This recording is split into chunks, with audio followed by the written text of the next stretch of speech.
बिहार की राजनीति का जो ताज है किसके सर सजने वाला है। वहाँ का नौजवान पूछ रहा है कि आखिर आपको वोट दो, वहाँ की महिलाएं पूछ रही है कि आखिर आपको वोट क्यों। ये लोग एक उपलब्धि है शासन बाबू की कि उन्होंने कारखाना बेचा, उन्होंने कारखाने का जमीन बेचा, उन्होंने कारखाने का सिस्टम बेच करके बिहार की आवाम को इन्होंने कटोरा थमा करके साहब विधा को दो आरजू में कट गए। तो इंतजार में बिहार के पास कुछ नहीं। सज्जन थे जो पहले आपको बोल के चले गए कि वहाँ देश बेच दिया तो ये बेच दिया तो कारखाना बेच दिया। कौन सा कारखाना बेच दिया जरा उनसे पूछे, को दस्तावेज है उनकी जेब में? विक्रिया किया होगा, कोई कागज होगा, कहीं लिखा पड़ी हुई होगी, आरटीआई से मांग के दिखाएं कहीं। पलायन की बात ये है क्योंकि वहाँ की जनसंख्या है, लोग बाहर जाते हैं। क्या उत्तर प्रदेश के लोग कहीं और नहीं जाते काम करने? बिल्कुल घमासान मच चुका है। किस तरीके से देख रहे हैं कि एनडीए की सरकार बनने जा रही है या फिर इंडिया गठबंधन? पूरे बिहार में ठेका पट्टी का काम लालू का कुनवा और परिवार किया करता था। आज स्थिति यह है कि जिस प्रकार से लालू के परिवार में कोई एमपी एमएलए बचा नहीं है, सब व्यक्तियों को उन्होंने एमपी एमएलए और 9वीं फेल को मुख्यमंत्री बनाने जा रहे हैं। जब जेल गए तो जाते जाते अपनी पत्नी को मुख्यमंत्री बनाए। क्या उनकी पार्टी में और लोग नेता नहीं थे, कार्यकर्ता नहीं थे? अखिलेश यादव जी जो है पूरा उत्तर प्रदेश देखे जो है, अगर लालू यादव के परिवार में इनकी शादी नहीं हुई होती है तो ये अखिलेश यादव काहे के लिए बिहार में जाते हैं? अखिलेश यादव के जाने से वहाँ का कोई यादव समाज जो है तेजस्वी के साथ नहीं है। तेजस्वी यादव ने कहा है उवैस साहब के लिए कि वो बहुत एक्सट्रीमिस्ट है। भाई अपने हक की बात करना, हुकूक की बात करना कब से एक्सट्रीमिस्ट हो गया? मैं मेरे लिए खाना मांग रही हूँ तो भूखी मर जाऊँ, ये जरूर है। बिहार की राजनीति का माहौल दिलचस्प हो चुका है। वहीं अगर बात करें बिहार की राजनीति में, चाहे आरजेडी हो, चाहे अगर देखा जाए तो एनडीए गठबंधन हो, बिल्कुल पूरी तरीके से वहाँ कमर कस चुके हैं और अपने शब्दों के तीर एक दूसरे पर निशाना साधते हुए नजर आ रहे हैं। लेकिन अब आखिर बिहार का जो चुनाव है, बिहार की जो राजनीति है किस करवट बैठेगी। हम राजधानी लखनऊ के जो तमाम आम पब्लिक है मैं उससे बात करूंगा कि आखिर जो बिहार की राजनीति है वो किस तरफ जा रही है और बिहार की राजनीति का जो ताज है वो किसके सर सजने वाला है। बिहार की जो राजनीति है अगर देखा जाए तो बिल्कुल दिलचस्प हो चुकी है। किस तरीके से देख रहे हैं बिहार की राजनीति को, किसके सर वहाँ का ताज सजेगा? देखिए, बिहार में सुशासन बाबू की सरकार थी। आप भी देखें, लंबा उन्होंने लगभग 2 दशक के करीब जो है उन्होंने एक छत्र राज किया। राज के बाद सबसे वहाँ बिहार प्रदेश में जो पलायन है, जो जहाँ जातीय संघर्ष है, जहाँ उद्योगों का तार तार होना, बेरोजगारी का बढ़ना, वहाँ शिक्षा, महिलाओं का उत्पीड़न और तमाम जो है भारतीय संविधान के विधा में जो सिस्टम है उसके विपरीत कार्य हुए। अब वहाँ का आवाम ये जानना चाहती है कि भाई सुशासन भी हैं आप, सरकार भी हैं आप, सक्षम सरकार है आप, केंद्र में और राज्य में भी आपकी सरकार है, लेकिन 20 साल में आपने बिहार का पलायन क्यों नहीं रोका? 20 साल के अंदर आपने 20 कल कारखाने का निर्माण क्यों नहीं किया? आप बिहार में सुशासन में 2 दशक में एक बिजली पावर हाउस का निर्माण क्यों नहीं किया? वहाँ शिक्षा का निर्माण क्यों नहीं किया? वहाँ नहरों का निर्माण आपने क्यों नहीं किया? वहाँ जो है आम आदमी के रोजी रोजगार से जुड़े सरकार के द्वारा अनुबंधित जो योजनाएं थी उसको आपने अपने कार्यकर्ताओं में बंदर बांट करके आप पूरे बिहार के विधा का आपने मखौल उड़ाया। पूरे बिहार के विधा में आपने जहर घोला, पूरे बिहार के विधा से आप खेलना शुरू किया। तो सवाल है कि वहाँ का नौजवान पूछ रहा है कि आखिर आपको वोट क्यों? वहाँ की महिलाएं पूछ रही है कि आखिर आपको वोट क्यों? वहाँ का दलित पीड़ित शोषित जनता पूछ रही है कि आखिर आपको वोट क्यों? इसलिए कि वोट तो आप ही को 20 साल दिया गया है, आप ही को सरकार दिया गया है। आज जो बिहार में जितने कल कारखाने थे, ये लोग एक उपलब्धि है ये सुशासन बाबू की कि उन्होंने कारखाना बेचा, उन्होंने कारखाने का जमीन बेचा, उन्होंने कारखाने का सिस्टम बेच करके बिहार की आवाम को इन्होंने कटोरा थमा करके साहब विधा को दो आरजू में कट गए, दो इंतजार में बिहार के पास कुछ नहीं बचा। लेकिन एक बात ये भी है कि प्रधानमंत्री मोदी गए बिहार में, तमाम रैली किए और चुनाव से पहले हर महिला को 10-10 हजार रुपए दिया गया वहाँ पे। आप नहीं जानते हैं, ये 10,000 रुपया दिया नहीं जा रहा है, ये 10,000 रुपया का 2 लाख रुपया लिया जा रहा है। यहाँ लेने का प्लानिंग है, यहाँ देने का प्लानिंग नहीं है। ये सरकार अपने 12 साल के कालखंड में केवल वोट खरीदने का काम किया है, विकास पर नहीं काम किया, लॉ एंड ऑर्डर पर काम नहीं किया, शिक्षा पर काम नहीं किया, बिजली पर काम नहीं किया, रेल पर काम नहीं किया, वायुयान पर काम नहीं किया, नहरों पर काम नहीं किया, ट्यूबवेलों पर काम नहीं किया। बस केवल नाटक करके आज देश को 80 करोड़ आपका आंकड़ा है। आप कहते हैं कि दुनिया में मैं विश्व गुरु बन रहा हूं। जिस देश की पूरी आबादी का 2/3 आबादी अगर 3 किलो गेहूं और 2 किलो चावल के हवाले है, वो विश्व गुरु कैसे बन सकता है? आप खुद सोच सकते हैं। कहने का मेरा मतलब ये है कि रह गया सवाल आपके लॉ एंड ऑर्डर का, आपके विकास का, सबका साथ का, सबका विश्वास का। तो विश्वास तो आप पर है, ये है विश्वास तो आप पर था, लेकिन जब सरकार अपनी विश्वसनीयता को खुद नीलाम करके गिरवी रख दी तो उसमें आम लोगों का क्या है?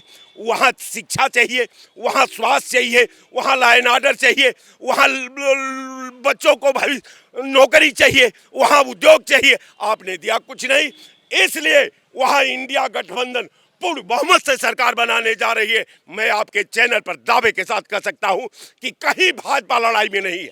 आप रिजल्ट आने दीजिए, गया महागठबंधन मंत्रिसभा की रिजल्ट आने दीजिए, रिजल्ट के बाद भाजपा तीसरी नंबर की पार्टी बिहार में रहेगी। जय हिंद। बिल्कुल, भाजपा तीसरे नंबर पार्टी रहेगी, रिजल्ट आने दीजिए, महागठबंधन की सरकार बनेगी। और भी तमाम हमारे साथ और भी जनता मौजूद है। आप किस तरीके से देख रहे हैं बिहार में जो चुनाव है, बिल्कुल घमासान मच चुका है, किस तरीके से देख रहे हैं कि एनडीए की सरकार बनने जा रही है या फिर इंडिया गठबंधन की? देखिए, बिहार में सुशासन और विकास के महापुरुष नीतीश कुमार जी हैं। वहाँ रंगदारी और जंगल राज और गुंडा राज ये समाप्त हो गया। नीतीश कुमार जी की सरकार में विकास और सुशासन पटरी पे आया है। वहाँ स्थिति है कि गांव में सड़कें माननीय नीतीश कुमार जी ने बनाया, स्वास्थ्य को अच्छा किया है, स्कूल बनवाए, शराबबंदी की है। जो माँ बहनें वहाँ रोज़ घर में लड़ाई होती थी, मेहनत मजदूरी करके रिक्शा चला के आदमी आता था और अपने पत्नियों को मारता था, कम से कम बहन बेटियां सुरक्षित हैं। उसी पैसे से वो अपने बच्चों को पढ़ाई में खर्च कर रही हैं, दवाई में खर्च कर रहे हैं, सब्जी ले आ रही हैं। और माननीय मुख्यमंत्री जी ने लालू प्रसाद यादव के परिवारवाद से, भ्रष्टाचार से और कांग्रेस के भ्रष्टाचार की वजह से ही वहाँ जन्म हुआ है। नीतीश कुमार जी और लालू प्रसाद यादव जी जयप्रकाश नारायण के साथ काम किए हैं। जयप्रकाश नारायण बिहार के जिन्होंने संपूर्ण क्रांति का नारा दिया था और इस देश के लिए काम किया था। नीतीश कुमार जी ने विकास का रास्ता अपनाया, नीतीश कुमार जी ने देश के लिए काम किया और लालू प्रसाद यादव जी परिवार के लिए काम किए। लालू प्रसाद यादव जी चारा घोटाला के लिए काम के लिए, भ्रष्टाचार के लिए काम किए। किस प्रकार से लालू प्रसाद जी की बेटी मीसा भारती की शादी थी पटना के अंदर, और जितने पटना में शोरूम थे सारी गाड़ियां पटना से निकाल ली गई थी और शादी समारोह में पहुंची थी। किस तरह से रेल मंत्री थे, उनका साला साधु यादव यही मिर्जापुर में माँ विंध्यवासिनी दर्शन करने आया था, घंटों ट्रेन को लाइन पे खड़ा करा दिया था।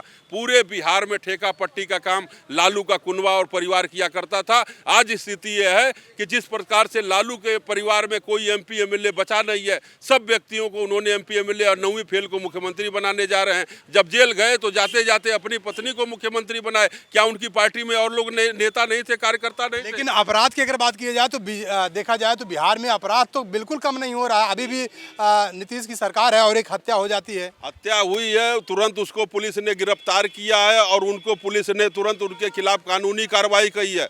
हत्या निश्चित और अपराध कम हुआ नीतीश जी की सरकार में। पहले स्थिति ये थी कि गैंगवार होता था, लक्ष्मणपुर बाथे जैसे काम होता था, नरसंहार होता था, रणबीर सेना से लेके लोरिक सेना से लेकर के, और बिहार में किस तरह से लक्ष्मणपुर बाथे में निर्मम 22 दलितों की हत्या कर दी जाती थी, झोपड़ी जला दी थी, गाँव के गाँव जला दिए जाते थे, बूथ लूट लिए जाते थे, वोट नहीं डालने दिए जाते थे। ये सब जंगल राज में लालू यादव जी की सरकार में होता था। नीतीश कुमार ने उस चीज को बदला है। नीतीश कुमार ने हर घर नल योजना ला करके गांव-गांव में जा करके उन्होंने नल को पहुंचाया है, बिजली को पहुंचाया, शिक्षा को पहुंचाया, स्वास्थ्य को पहुंचाया। जनता निर्णायक लोकतंत्र में 20 साल से मुख्यमंत्री नीतीश कुमार जी हैं तो जनता के बदौलत हैं, गरीबों के बदौलत हैं, और जनता उनको जिता रही है। कोई भी हो, और देख लीजिए नीतीश कुमार जी ही मुख्यमंत्री हैं। नीतीश कुमार को बिहार से हटा दिया जाए तो बिहार वही 20 साल पीछे वाला बिहार हो जाएगा। ये जनता वहाँ की तय करती है, जनता उनको मुख्यमंत्री बनाती है, और लोकतंत्र में जनता ही जनार्दन होती है। जिसके ऊपर जनता का आशीर्वाद होता है वो जीत उसी की होती है। निश्चित ही नीतीश कुमार जी की जीत होगी और जंगल राज वहाँ नहीं लौट करके आएगा, सुशासन का ही राज रहेगा। बिल्कुल, नीतीश जी की सरकार बनेगी, वहाँ पे सुशासन लौट कर आएगा और जंगल राज नहीं रहेगा। आप किस तरीके से देख रहे हैं? बिहार में बिल्कुल पूरी तरीके से देखा जाए तो इंडिया गठबंधन और एनडीए में जबरदस्त लड़ाई देखने के लिए मिल रही है। किसकी सरकार बनने जा रही है, क्या देख रहे हैं? एनडीए की सरकार बनेगी। इंडिया गठबंधन का कोई मतलब नहीं है। बिहार की जनता माफियाओं को नहीं चुनेगी जो है, जंगल राज को नहीं चुनेगी जो है, लालू के भ्रष्टाचार की भावना को देखते हुए उनको नहीं चुनेगी जो है, जो चारे बिहार का खा गए जो है। इस वास्ते बिहार की जनता जो है नीतीश कुमार, इंडिया गठबंधन नहीं, ये जो एनडीए गठबंधन की सरकार वहाँ बनाएगी, जंगल मुक्त, अपराध मुक्त, लेकिन एक बात माफिया मुक्त जो है। लेकिन एक बात ये भी है कि जिस तरीके से अभी देखा जाए, चाहे इंडिया गठबंधन के, चाहे इमरान प्रतापगढ़ी हों, चाहे राहुल गांधी हों, या फिर समाजवादी पार्टी के प्रदेश यहाँ पे राष्ट्रीय अध्यक्ष अखिलेश यादव हों, इन सबकी रैलियों की अगर बात किया जाए तो ताबड़तोड़ रैलियां कर रहे हैं। और देखा जाए तो बिहार की जनता और पूरा जन सैलाब उमड़ रहा है रैलियों में। लोग बता रहे हैं कि अगर देखा जाए तो इंडिया गठबंधन की सरकार बन रही है वहाँ पे, लोगों का कहना है। इन लोगों के रैलियों से कोई मतलब नहीं है।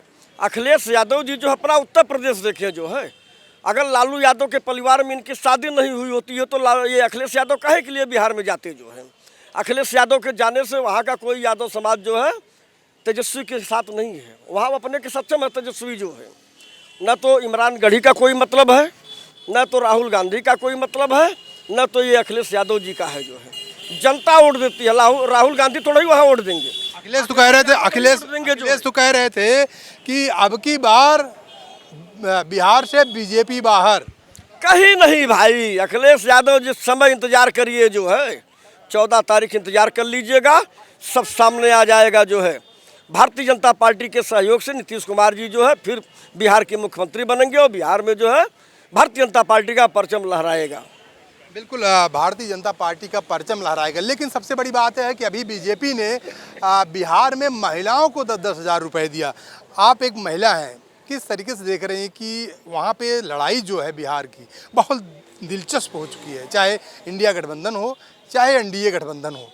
क्या देख रही हैं वहाँ पे, किसकी सरकार बनने जा रही है, इंडिया गठबंधन की या एनडीए गठबंधन की? ये जो बिहार का इलेक्शन है, ये ऐतिहासिक इलेक्शन होने जा रहा है। ये हिस्ट्री बनाएगा और ये देश की राजनीति की दिशा और दशा दोनों भी तय कर देगा। ये जो इलेक्शन है छठ पूजा और दिवाली के मौके पे पूरा प्लानिंग के साथ रखा गया, क्योंकि फैक्ट्री लगेगी गुजरात में, महाराष्ट्र में, खास तौर से गुजरात में, और मजदूर आएगा बिहार से। अभी आपने देखा होगा ट्रेन में कद्दू की तरह भर भर के जो वो आए हैं मजदूर, तो वहाँ पे बिहार में क्यों फैक्ट्री नहीं है, क्यों वो भर भर के आए हैं? तो मौका देख के तो बुलाया गया उनको, लेकिन वो इन लोगों को भेज के, यानी कि एनडीए को भेज के दिल्ली वापस जाएंगे। बुलाया तो गया है, वोट। मतलब आपका कहने का मतलब है कि सबसे बड़ा मुद्दा पलायन का बिहार में है, इस वजह से इंडिया गठबंधन की सरकार बनेगी वहाँ। इंडिया गठबंधन की सरकार बनेगी वहाँ पे। और ओवैसी साहब जो लड़ रहे हैं सीमांचल की लड़ाई, ये भी एक बहुत ही इम्पोर्टेंट फैक्टर है। और अभी कल मैंने देखा कि किसी चैनल पे तेजस्वी यादव ने कहा है ओवैसी साहब के लिए कि वो बहुत एक्सट्रीमिस्ट है। भाई, अपने हक की बात करना, हुकूक की बात करना कब से एक्सट्रीमिस्ट हो गया? मैं मेरे लिए खाना मांग रही हूँ तो भूखी मर जाऊँ, ये ज़रूर है, सही है? या मैं अपने हक की बात मांग लूँ तो उसमें मुझे एक्सट्रीमिस्ट कह दिया जाए, ये बात है। और दूसरी बात मैं आपको बता रही हूँ, आप महिलाओं के कह रहे थे, तो इन्होंने महिलाओं के लिए महाराष्ट्र में जैसे ही इलेक्शन होने वाला था, शिंदे का फेस था, शिंदे के फेस पे इन्होंने 2,500 रुपए सबके जितने भी लोगों ने महिलाओं ने भरे उनके में डाल दिए खाते में पैसे। जैसे ही इलेक्शन हो गया शिंदे साइड हो गए और देवेंद्र फडणवीस को बना दिया गया। बाद में अभी सारी छटनी कर दी है, जितने भी औरतों ने भरे थे फार्म उनके डॉक्यूमेंट में कमियां निकालते जा रहे हैं, उनको पैसे नहीं दे रहे हैं, परेशान कर रहे हैं। कहने का मतलब है इनके जो चुनावी वादे होते हैं या जो चुनाव के समय ये काम करते हैं, नजदीक का चुनाव के काम करते हैं, उसका कोई एतबार नहीं होता है, ये चुनाव होते ही पलट जाते हैं। और तीसरा एक और फैक्टर मैं बता रही हूँ कि कभी कभी जब आदमी जाता है दुनिया से तो वो प्रायश्चित करके जाता है, और जो कुर्सी कुमार है वो राजनीतिक दुनिया से जा रहे हैं, उनका अब ये काम खत्म हो रहा है, तो वो अपने भतीजे को मुख्यमंत्री बना के और प्रायश्चित करते हुए जाएंगे। मतलब आपका कहने का मतलब पलटू राम जो है वो खुद ही वो बीजेपी को वापस भेजेंगे। लेकिन सबसे बड़ी बात यह है कि बिहार का जो मुद्दा है वो पलायन का मुद्दा है, बेरोजगारी का मुद्दा है, साथ ही साथ अगर देखा जाए तो भ्रष्टाचार का मुद्दा है, तमाम सारे अगर देखा जाए।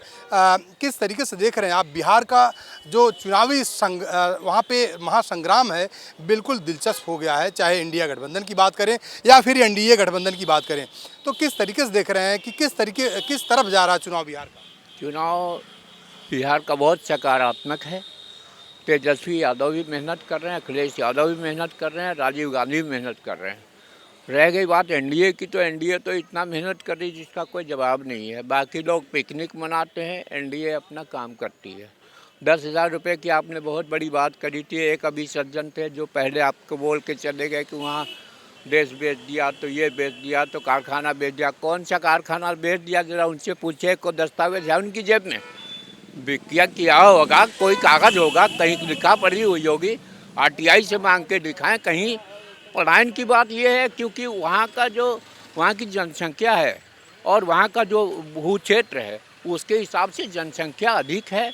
लोग बाहर जाते हैं। क्या उत्तर प्रदेश के लोग कहीं और नहीं जाते काम करने? क्या बंगाल के लोग और कहीं काम करने नहीं जाते? क्या कर्नाटक के लोग उत्तर प्रदेश काम करने नहीं लेकिन जाते? एक सवाल ये भी है कि 20 साल अगर देखा जाए तो वहाँ पे एनडीए की सरकार है, लेकिन वहाँ पर अगर देखा जाए फिर भी पलायन है।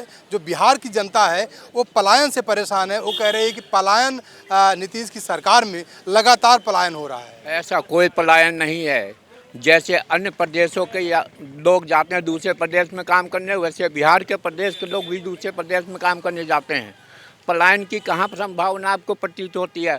आप ट्रेन चेक करिए, अगर उत्तर प्रदेश के लोग बिहार जाते हैं तो पूछे क्या करने जाते हो, क्या वो नहीं वहाँ काम करते? क्या महाराष्ट्र के लोग बिहार में काम नहीं कर रहे हैं?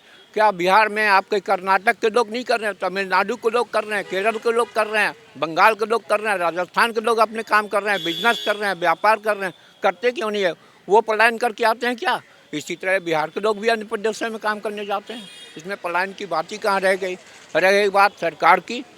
सरकार अच्छी चल रही है, तेजस्वी जी भी मेहनत कर रहे हैं। अब देखिए कहाँ तक क्या होता है। कोई मैं ज्योतिष तो हूँ नहीं कि कौन सरकार बना रहे हैं, ये तो 14 तारीख को पता लगेगा। बिल्कुल, ये तो 14 तारीख को पता चलेगा। तेजस्वी जी भी मेहनत कर रहे हैं, लेकिन सबसे बड़ी बात यह है कि अगर युवाओं की बात किया जाए या रोजगार की बात किया जाए तो तेजस्वी यादव ने, अगर देखा जाए तो तेजस्वी यादव जब गठबंधन में उनकी सरकार थी तो उन्होंने लगभग 5 लाख नौकरी देने का रिकॉर्ड बनाया था, और उसी को लेकर जो बिहार के जो युवा हैं तेजस्वी यादव को पसंद कर रहे हैं। कैमरा पर्सन नफीस साथ राजेश यादव, TV 24 नेटवर्क, लखनऊ।